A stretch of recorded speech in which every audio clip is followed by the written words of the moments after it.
everyone, it's Roger and James here from the What's on Disney Plus podcast. This is episode number 96, and we're recording this on September the 5th.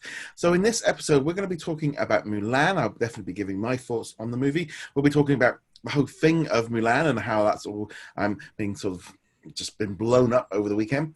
We'll also be talking about our thoughts on To Ned. We'll also be talking about the Disney's brand new documentary series, The Magic of Disney's Animal Kingdom.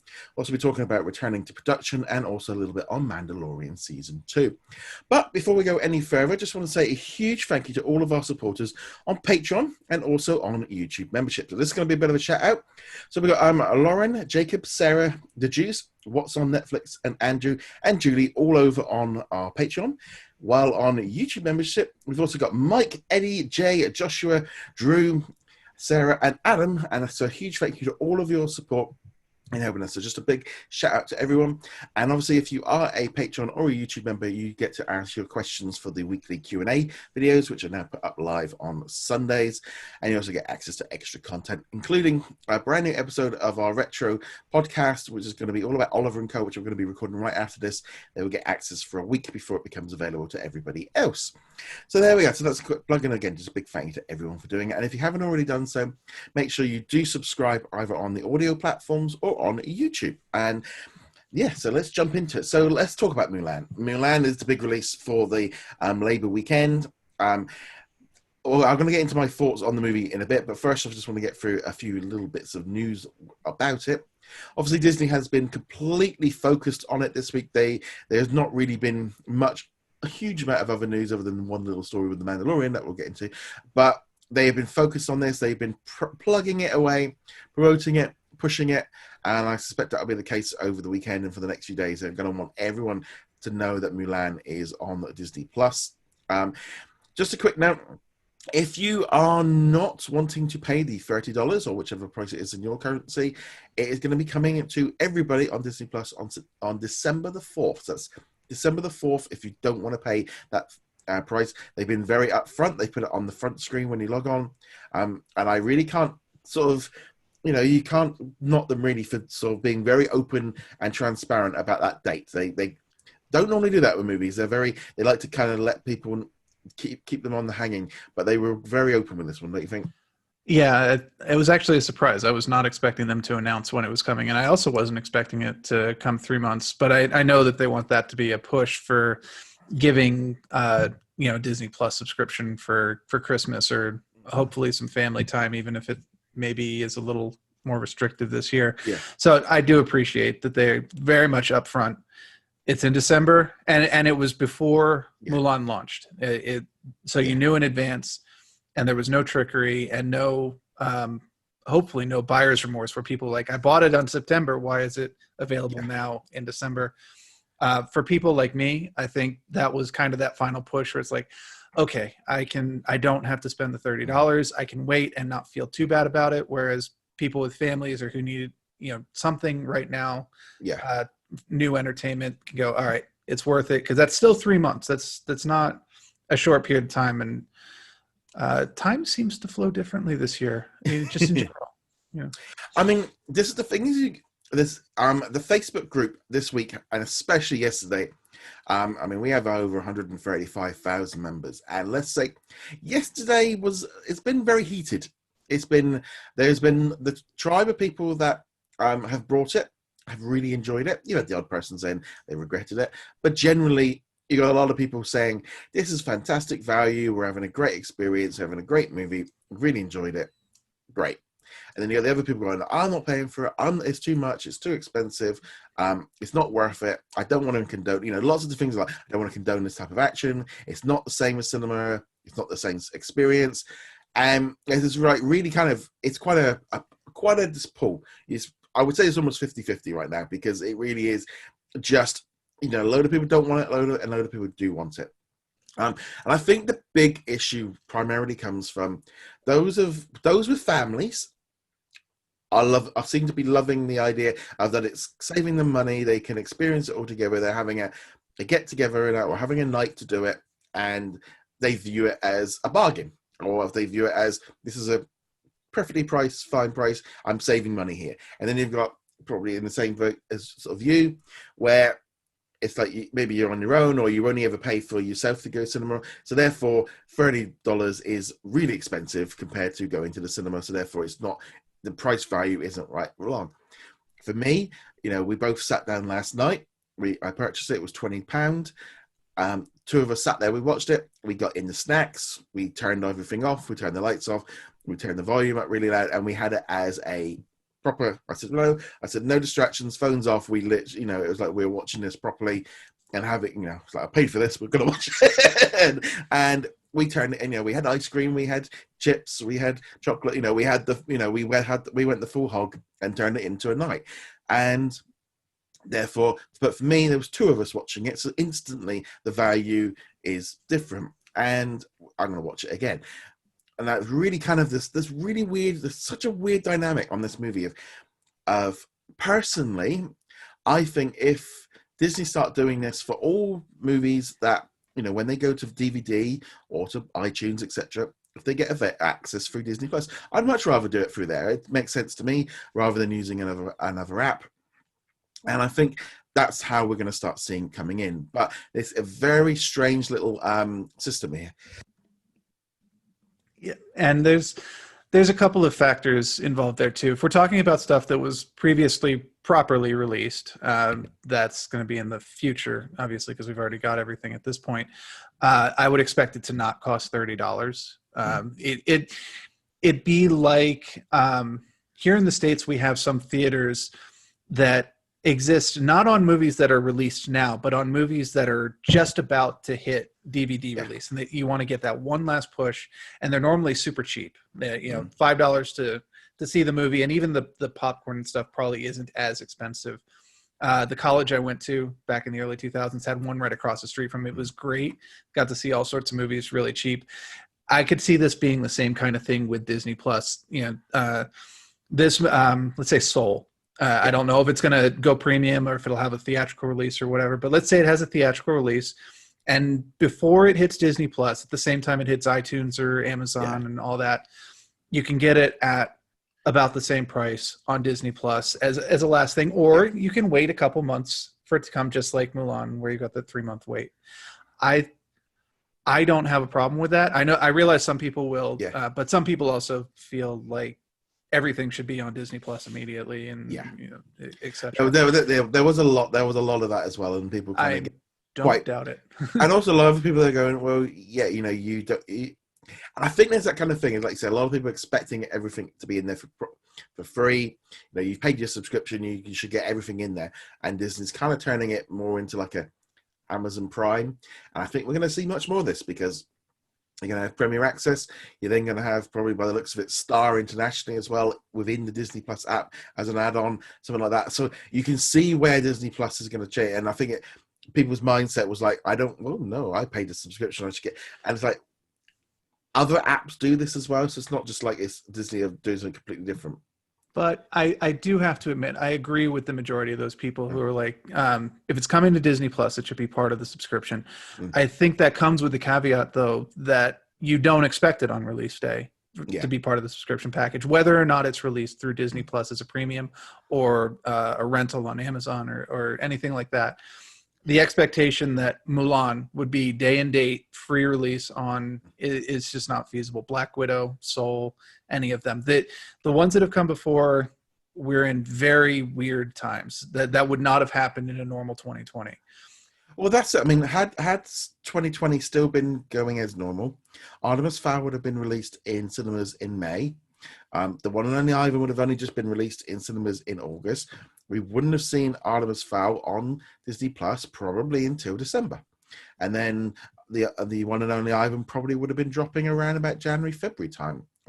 It would have been, it's normally about 6 months was always the kind of territory. I think 3 months actually is a really good time. I think that's a much better time to do it. But we're going to see a whole new thing coming up when cinemas, well, because now everything's different. The release schedules of like, we're going to see what the box office is like for Tenet and also for the New Mutants, and they're going to make decisions based on all that. I don't think the New Mutants is going to factor into any decision at all. But I still think they're going to be collecting data. I still think they're going Oh, to be absolutely. collecting data and going right, and I think they've also got they've got a few Fox titles, Searchlight titles as well, and I think they will be monitoring. They're going to be watching those Tenant and Wonder Woman. Wonder Woman's going to be a big one. They're going to be watching to see what happens with that, and maybe even the James Bond movie that's coming in early November. A bit late for Soul, it'll be a bit late for Black Widow, but I mean things could still change last minute for Soul. But yeah, I mean, it depends really just on how Mulan does. If Mulan does well, if they make enough money and they start going, yeah, we brought in $100 million on Mulan doing Premier Access, let's do it. They might, because you think, I mean, at $20 or $30 a pop, it's like how many copies do they have to sell, to make it worthwhile? Right, and since they own the service, they take the majority of the cut. Sure, they did relent and say you can use Google funds or things like that to pay for it. But if they were releasing it on Amazon, Amazon would take their cut. iTunes would take their cut. They own Disney Plus, so the cut is going to be theirs. Yeah, I brought mine through the main website, so mine just went through. So they would have got an extra $5 for that.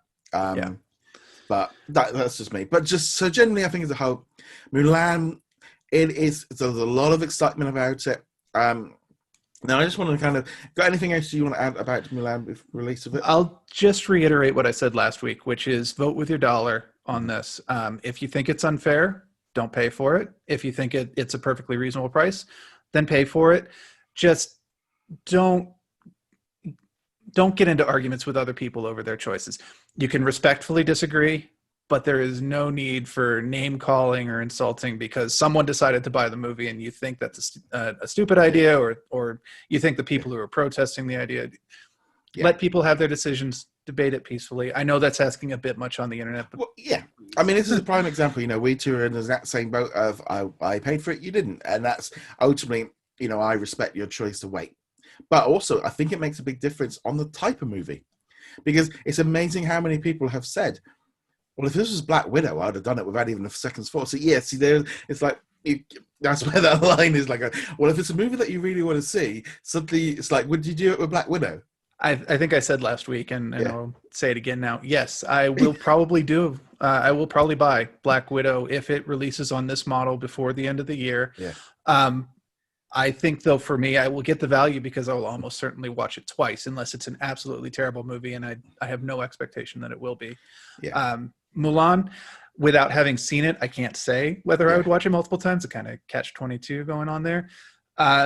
If I felt strongly that there would a very good possibility I would watch Mulan more than once before it got to the December release period, I'd still probably consider it. But Black Widow, almost certainly, though. Yeah, I would put that in there because that's the difference, I think, as well, of the movie can make a big impact on people. What type of movie it is. It's like you got Bill and Ted coming up. You've got Tenet. I wouldn't. It's like Bill and Ted's coming up on digital. I mean, I like the first two, but I am not gonna buy it at that price. I wouldn't. Tenet was like, no, I'll just wait for the rental at like $5. I'm not paying. There is that kind of difference of depending on the movie. But let's not talk a little bit about Mulan because, like I said, I did watch it, and so first off, one of the reasons I was so into this movie and why, I'll be honest, I thought it was fantastic. I really enjoyed Mulan. Probably one of it's the best live action remake they've made. My wife said the same thing. It really did it was very well made. I've always been like the big like Chinese epic movies like Crouching Tiger, Hidden Dragon, House of Flying Daggers, Hero. There's a whole host of movies that I watch, and the big cinematography. This is just massive, great big set pieces, big battles, and I just really enjoyed Mulan. The music in it, again, has all those tones, few little nods to some of the older songs in there here and there, but it's not musical. It's straight up just a main movie. There's no Mushu, there's no cricket, there's no little sidekicks, and as my wife said, she said, if you didn't tell me this was a Disney movie, I wouldn't have known it was a Disney movie. It was very yeah. I mean, it's kind of followed the story. I mean, we both said last night that we've both seen Mulan before, but we don't really. It's not one of our go-to movies. It's not one of the ones that we grew up on because we were a little bit older when it came out. But we just both really enjoyed it. And I'll be honest, I thought, the special effects. There's a few times you were like, ooh, but there's this whole thing where she kind of embraces chi, and it's almost like the Force kind of thing, and she can, you can kind of. There's lots of, you got a sorcerer in there that turns into a bird, and there's a little bit of magic and stuff in this. It's not a straight up live action real world. There is a lot of, because it's based on the Legend of Mulan rather than the animated series or the animated movie, which they made some adjustments for. Some, yeah, it's just a few, and that's the thing is you're not watching a live action version of that movie. They're taking the original story and they're adjusting it in a different direction from where the animated was. And I'll be honest, I thought it was fantastic. The fight scenes, they were great. The battle scenes, it just looked great. And again, we had it on a big 65-inch TV. We had the sound bar on, so we could appreciate. We had it in 4K, so we did have it in. It's not like we were watching it on an iPad or anything like that, and that is the big difference again of why the value was there. It got to the end of it and going, oh, that was really good. I really enjoyed that one. And it was like going, it didn't feel like an animated remake. Like when you're watching The Lion King, you're going, I know this like beat for beat. I mean, you knew where Mulan was going because it follows a similar storyline, but there's little changes and stuff that go along the way, and I think they were able to personalize her much more. The feeling of her being a strong woman and becoming stronger, it really came through much more powerful on this one than in the original.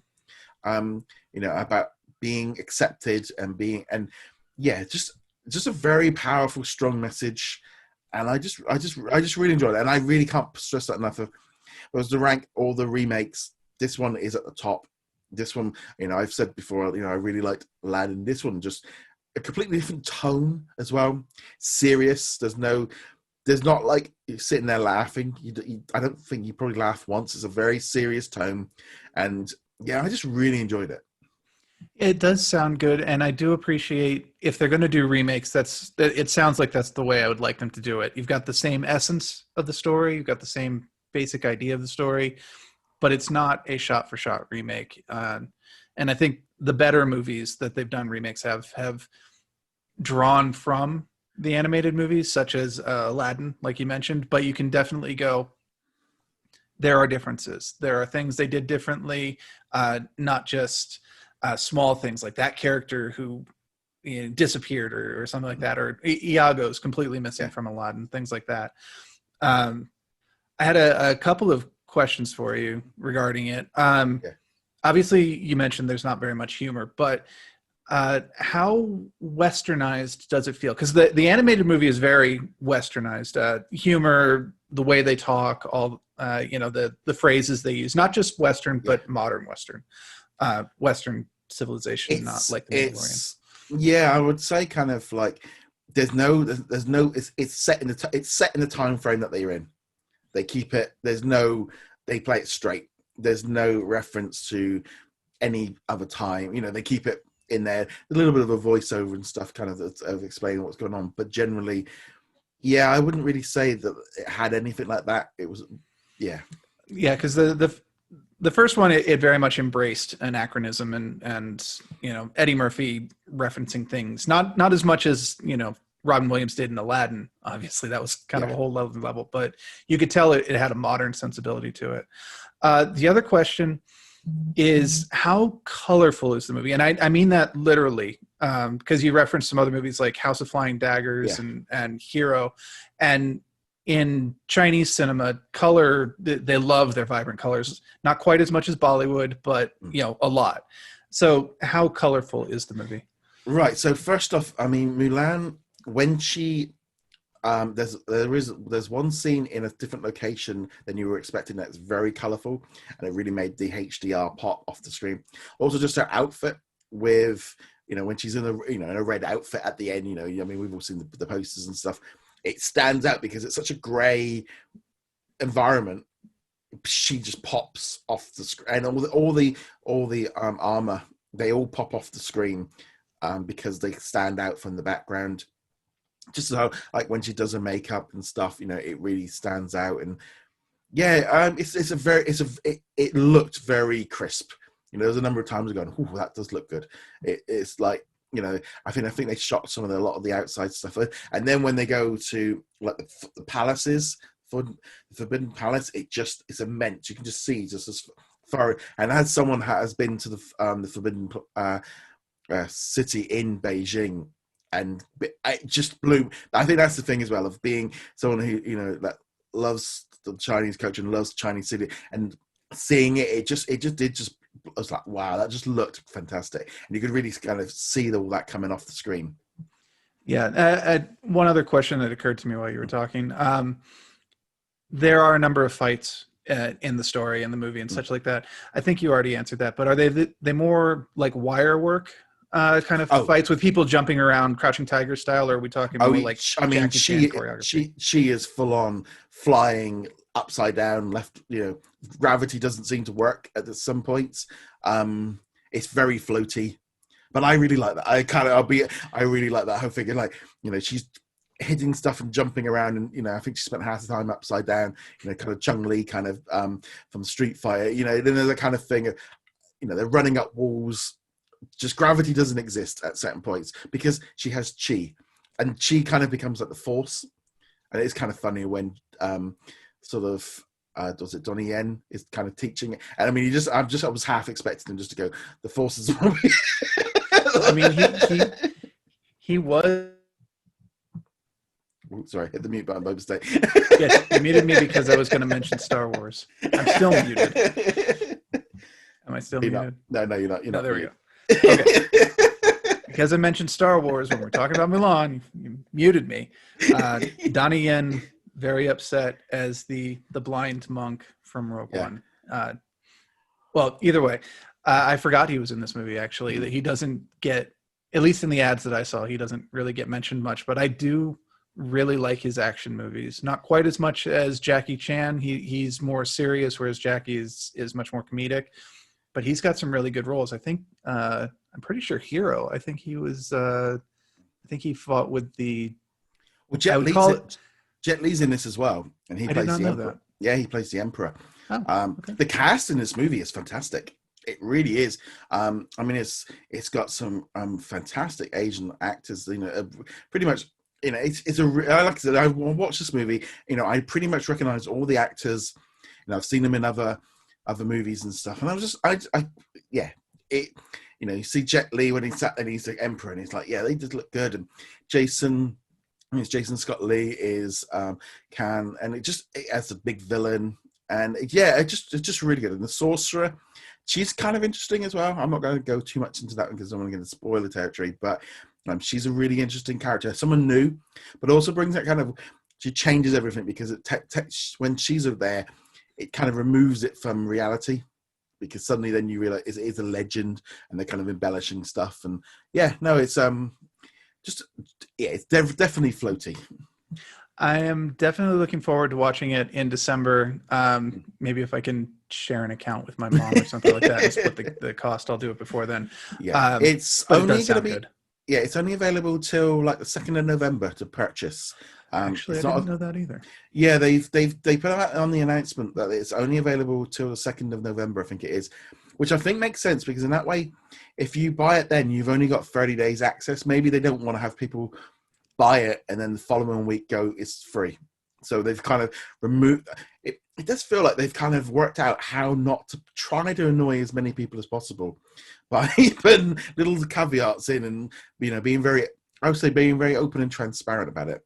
That is very true, and anybody who's worked retail or with some customer-facing jobs knows that no matter how many warnings you put into it, this will be free on this date. People will buy it the day before and send you an email going, I bought it literally yesterday and it's free now. It's just a headache they don't need.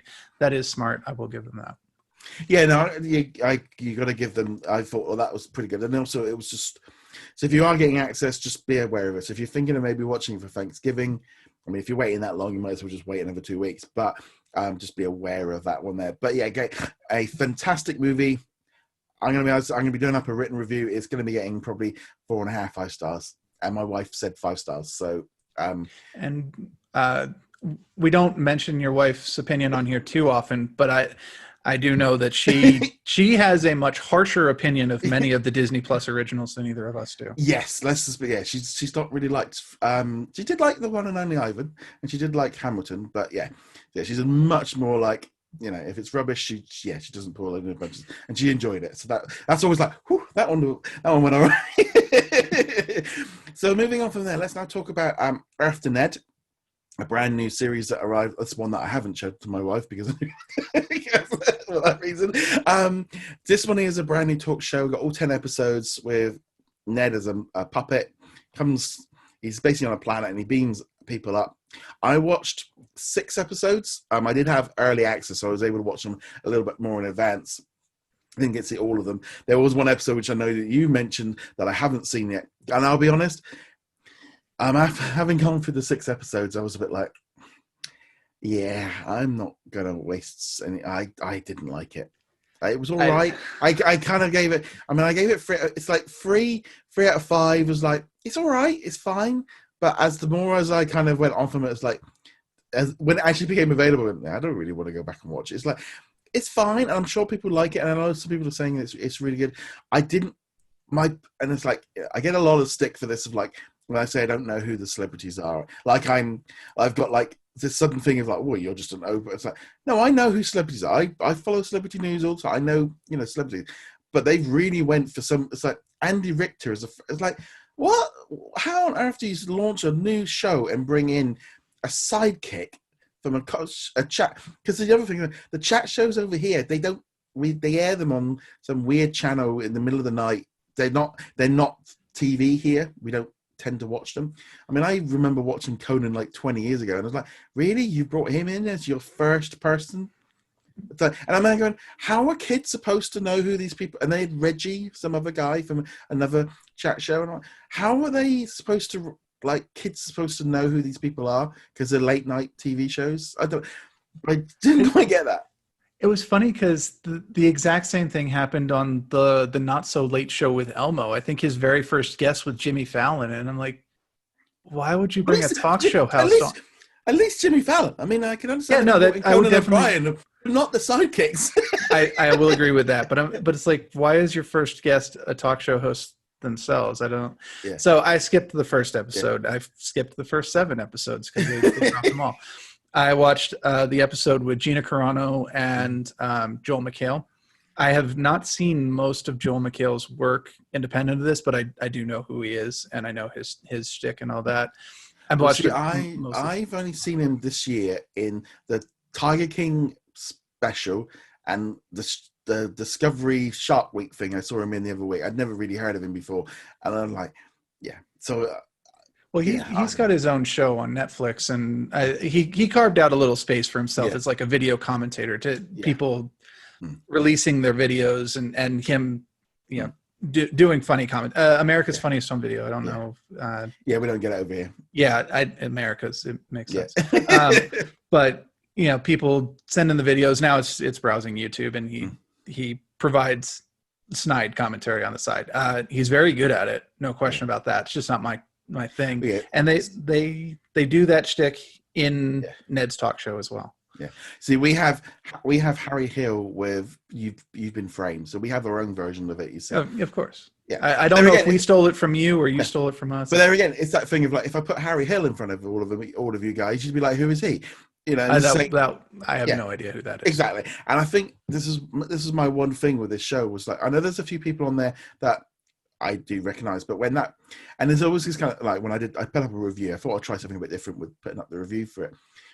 They're known as like, but they're not really well known. Like, there's a few well known people, but there was some episodes. I'm like, I don't know who any of you are, and it's like, you've really gone like I don't know. It's like you should have started with Lando, or started with somebody, because ultimately that first episode is what will pull people in, and you need to get that. No point putting him on episode 9, because a lot of people are going to check out the first episode and then not going on any further.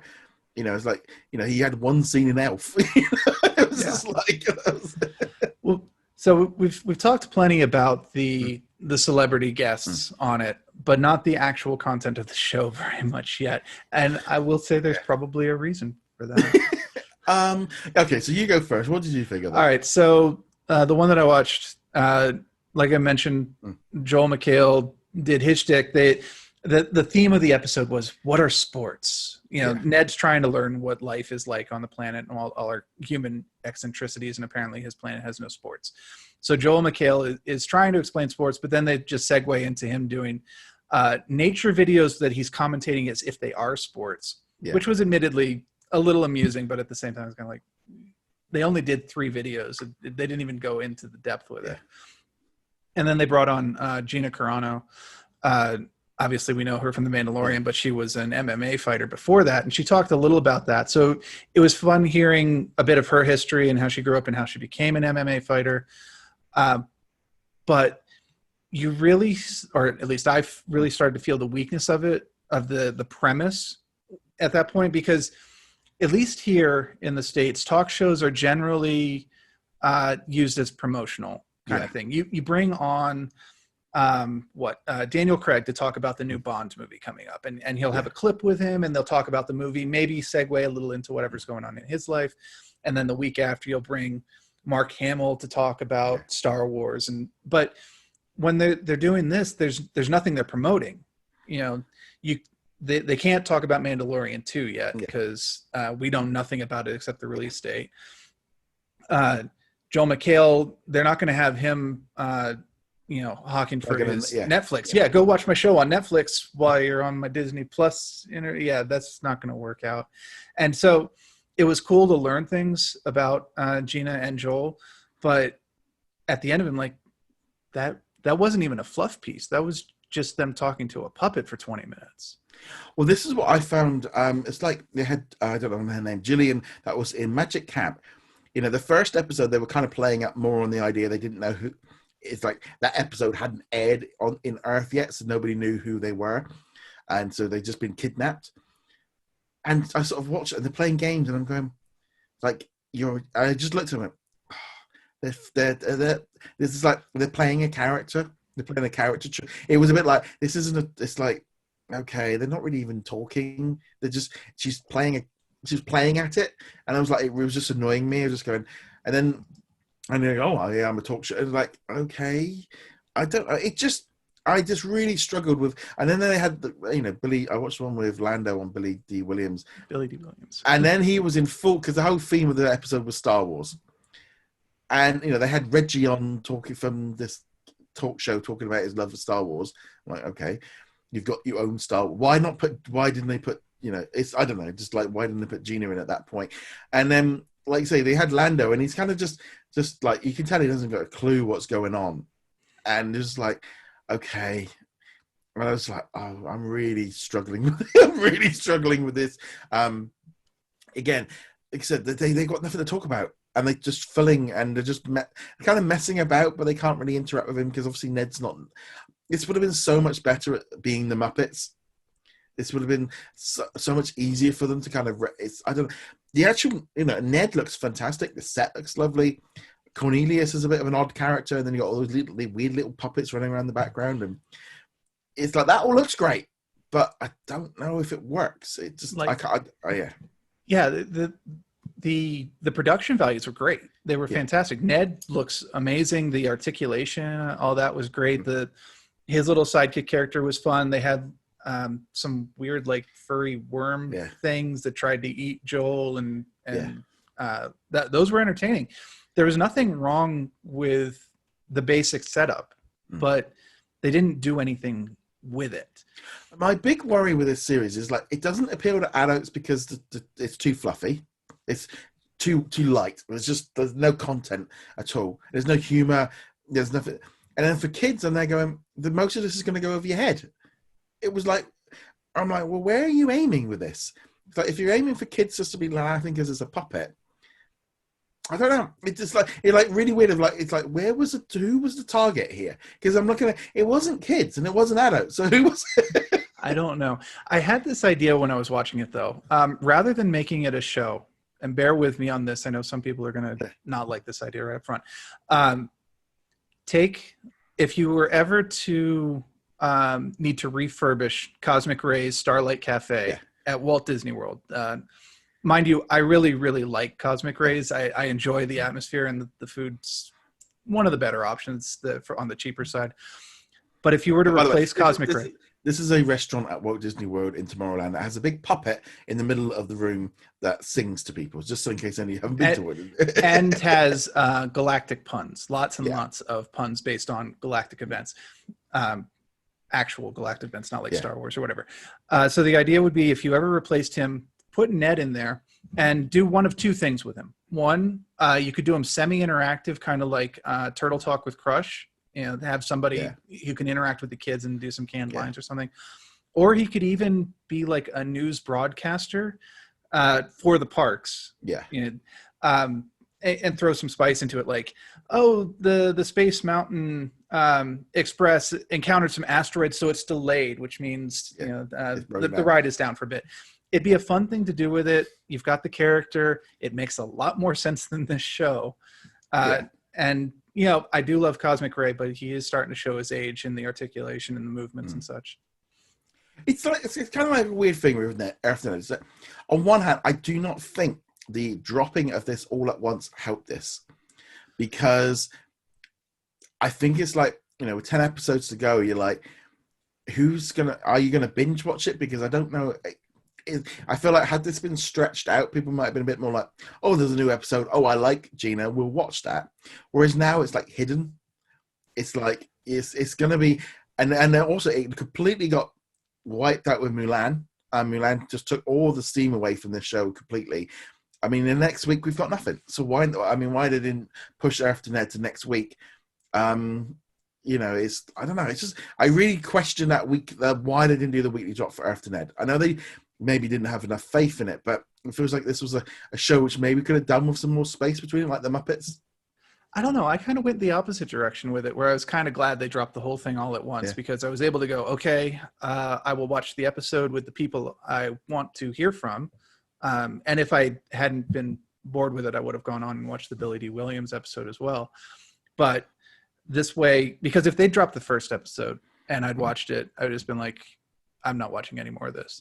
I'm not even going to tune in for Billy D. Williams. I'm not going to turn in for Joel McHale or Gina Carano. It would have just been, oh, it's another thing on the release list that I am not watching this week. You can go both ways. I definitely agree with what you're saying as well. But for me, since there's the faintest hint of a storyline where he's learning about human culture, that you can definitely see even in episode 8 where he has progressed into his knowledge of humanity. I watched 6 episodes. You can see that story going along, but I think, again, for me, I originally was like, okay, we'll do an episode. We'll do a review for each episode. Got to episode 3, no, I'm not doing this. They're all too. My reviews are going to be the same for every single one. I've learned nothing about the, I don't know. It's just a weird one. I kind of, like I said, I personally found, again, it's where the binge watching side of it was like, I really don't like it. They're all too similar. Yeah, and I would have felt the same, say, about Muppets Now if that had been dropped all at once. I don't think I could have binged even just 6 episodes of that in one go. Even though I liked many of the episodes individually, unlike my experience with Ned here, I could not have binged it. It's just too repetitious, too much of the same, and I got that impression even from watching one episode. I was like, this is repetitious. That's not a good sign. No. Okay, so that's kind of pretty much, I think that pretty much wraps up our After Ned. We kind of didn't like it. I'm not even gonna say give it a try. I mean, like, if there is an actor or a celebrity on there that you really love, sure, watch the episode. If you're just like, oh, what's this? Go watch something else. You've got better things to do with your time. Okay, so we move on to some other bits of news. So first off, Disney did release a load of information on the Disney's new National Geographic show, The Magic of Disney's Animal Kingdom, which I keep wanting to say magic, because the magic's in the word. I keep wanting to say Magic Kingdom. And it keeps The throwing me off magic because, of the Magic Kingdom of animals. yeah, because of the Animal Kingdom and Magic Kingdom, and checking them all in the same name, that hasn't helped me. So we got loads of new photographs. I mean, literally like 30 to 40 photographs of lovely animals at the park. It's been confirmed now that it's going to be dropping weekly from the 25th. I've had that confirmed through that, and also through the app and other bits and pieces. So yeah, so it's going to be coming weekly, which is nice. So that means it will be starting the 25th of September, running through, I think, to like the second week of November. 8 episodes, narrated by Josh Gad. They're about half an hour, 35 minutes apiece. So yeah, so that'll be interesting to see where that one goes. So again, just want to make sure everyone knows that one's going to be dropping weekly. Also, Mandalorian Season 2 officially coming to Disney Plus on October the 30th with new episodes. I assume weekly. It was the lightest press release possible. There's like, here's a picture with a nice logo, and here's the date. And that's all we're going to tell you. that was it. Oh, and the first season was available on Disney Plus. I'm like, that's it. That's your entire release. To be fair, they're kind of at the point with The Mandalorian where they really just need to remind you that it exists. They're not going to bring too many new people in with The Mandalorian Season 2. It's not a starting point. But I expect we'll see a lot of hype around The Mandalorian in general, building up to it. And that October 30th release makes me think there's going to be a lot of Halloween costumes, whether or not we actually have you can buy them now on shopdisney.com. There you go. I think we're done. We're done here. You can also get one for your dog as well. It's great. And I think the thing is, there was a lot of rumors that week, the few days before it, that there was major problems with the show, and there was issues. And then suddenly, the announcement comes. So I don't know whether or not Disney was just like, no, you're getting this. There is. It's kind of a Star Wars tradition now to get the rumors that there's major problems with the production. I mean, and in some cases, certainly seems to have borne out with stuff like Rise of Skywalker, but Rogue One and Solo both had those rumors swirling around them, and they turned out just fine. Maybe not exceptional, but perfectly good movies. Yeah. I was going to say, the thing is now, is going into Mando Season 2 is we've all got our expectations are much higher than when we went in to watch it the first time. There's going to be a lot more Baby Yoda merch. There's going to be a lot more stuff around. We haven't seen anything. I mean, are they going to go the same line of like not showing us Ahsoka or any other characters? We haven't even seen a trailer or an image from the series yet. But Star Wars Celebration would have only been last week, which is when I would have imagined we would have like had that initial information. But I think there's some big sports events going on in the US, some NBA or some is football starting up again? I believe football is starting up either very soon or it might just be like the practice game showing up. I was watching hockey, but my team got eliminated literally yesterday before returning. So now I don't care anymore. Yeah. I watched. Oh, yeah. I have no idea. So usually they tend to like dropping these things during big sporting events because I don't understand why they drop them in the middle of the night for sports fans, because more people watch this. Like, your target demographic is international on YouTube. It'll work no matter what time you put it out. I hate it when they put them out in the middle of the night for us. It's like, let's watch it. But that's my own personal thing. It's just a holdover from the way things used to be. The Super Bowl was the time if you wanted people to see your commercial. Oh, I get the Super Bowl. It's just random NFL game or whatever it is. It's like, Are Star Wars nerds, most of them watching at that point? It's like, well, but that's the thing. They're not targeting Star Wars nerds at that point. Star Wars nerds already know. You know, we know The Mandalorian. We know, Ahsoka is supposedly in it and all that stuff. They are targeting the people who don't know. They're targeting the people who are like, oh, I remember watching Star Wars when I was growing up with my parents and stuff like that. And there's a new one. Or I remember The Mandalorian from last year, but then they watched it and then I forgot about it. It's just, I think, one of those weird things of it. Like I said, it's a very leftover, I think, thing of because everything else doesn't really work like that anymore. It's just they release it online at a set time, but nevertheless. So that's the Mandalorian season 2. There's also production. It is a number of series are now getting underway. For example, this past week, the Mighty Duck series returned to filming in Vancouver. There was also the news that the upcoming Turner and Hooch series is also set to start filming in a couple of weeks' time in Canada as well.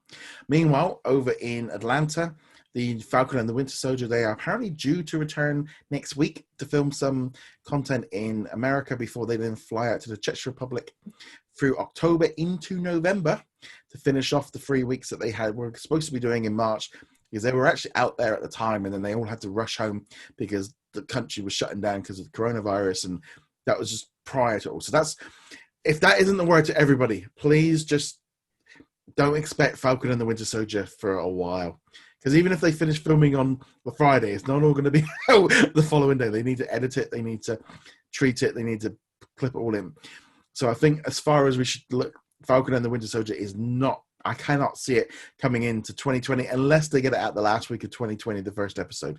I mean, whether or not we get WandaVision or something. So I think one of them will be dropping at Christmas after Mandalorian ends. One of them will air. I think it's more likely to be WandaVision, but yeah, they still got the filming to do. They can't get it out there they might want to get the trailers out when they've maybe got it in the can, because I can't imagine they even want to start promoting it till they know they've got it filmed. Yeah, and that's not even accounting for special effects. It's a Marvel TV show. There will be stuff they have to do, and it's not like Frozen where it's all completely like made up. They have to have reference plates from the physical shooting to do the special effects on. They can do some basic prep work, but that's it. So I would be amazed if, even if it was Q1 next year, it's going to be a while. It depends. It depends how much they got in the can. They might have literally edited everything together, so they literally only have to slot in the couple of. I imagine they've made some changes to make it so they can do it as quickly as they possibly can. But yeah, I mean, there's also been reports of like Funko. They've got some action figure or some Funko figures, and they're due in 2021. Usually, but merchandise is also starting to hit stores. There were some T-shirts spotted in a US store. Which obviously the series would have been coming out now, so the merchandise is kind of starting to flow. But yeah, so we're just going to have to wait and see. But just if they can start getting things moving. But the big issue really is, and Batman is kind of going to be the main thing that, right now they're filming the new Batman movie for Warner Brothers in the UK, but Robert Pattinson has caught COVID, so the entire production is shut down for 2 weeks. And this is what can happen at any given point on these series. They could start on Monday filming Falcon and the Winter Soldier, but one person gets it, everything gets shut down again for a couple of weeks while everyone goes into quarantine. And we're going to have to get used. I think the concept of delays, we're going to have this problem for a year plus at least. And, you can already see it now with the TV lineup, because I know like Grey's Anatomy and Station 19 and I think 9/11, all those shows are not coming back in the fall or winter because they can't film. So that we are going to see this continued thing. They are filming stuff. I think Little Mermaid, has begun. That's why they're doing a lot of shooting outside of the US. They're kind of going out and doing stuff. They're doing like Avatar down in New Zealand, and they are filming. At least things are filming now, but things are just going to be a bit messy. So expect delays. And I think Disney are just going to hold on to everything until they've got it ready to go. Because there's no point them saying to you now, put out a trailer saying coming to you on November the 8th, and then next week they can't get that last 2 scenes filmed, and then it all gets delayed. Yeah, it makes no sense. And no matter how logical the reasoning is, people will get upset when you say there's a delay. That's just how we are for whatever reason. Yeah, we're just going to have to just wait and see on that one. Right, so moving on from there, I'm just looking at my list. Yeah, that pretty much wraps up all of the topics for this week. Did you watch anything else on Disney Plus this week? I've checked out the final episode of Muppets Now, which aired this week. I won't bother giving a review. I will instead recommend go hit the What's on Disney Plus website, read Jeremy's review. He and I have been basically saying the exact same thing all along. So check his review. It says basically the same things that I would say. You know, it's funny because I've not watched that series since about the third episode. I might check it out, but the problem for me is I have been watching a lot of the episodes of Once Upon a Time, so I've been kind of watching that instead. I also watched Oliver and Co, but we're going to be talking about that in a separate video. And also yesterday they added Agents of S.H.I.E.L.D. Season 6 in the UK, and there's about 5 or 6 episodes from the end of that series that I want to watch as well. So I'm kind of going to be drifting off onto some library content to kind of fill up on, because, and obviously I've watched Mulan, but yeah, those have been the things I've been watching. And obviously as well, I did watch 5 episodes of Earth to Ned, so that was over the week. So there we go. So that wraps up this week's episode. If you haven't already done so, make sure you do hit that subscribe button on YouTube. Just gone over 47,000 subscribers, so more the merrier. Also, you can find us on podcast services. You can join our Facebook group and join in on the discussion, especially if you like or don't like Mulan. And as I said, you can become a Patreon, or you can become a YouTube member to help support the channel and the podcast and keeping it all going, etc. So again, big thank you to all of those for helping out, and we shall see you guys in another episode. Later.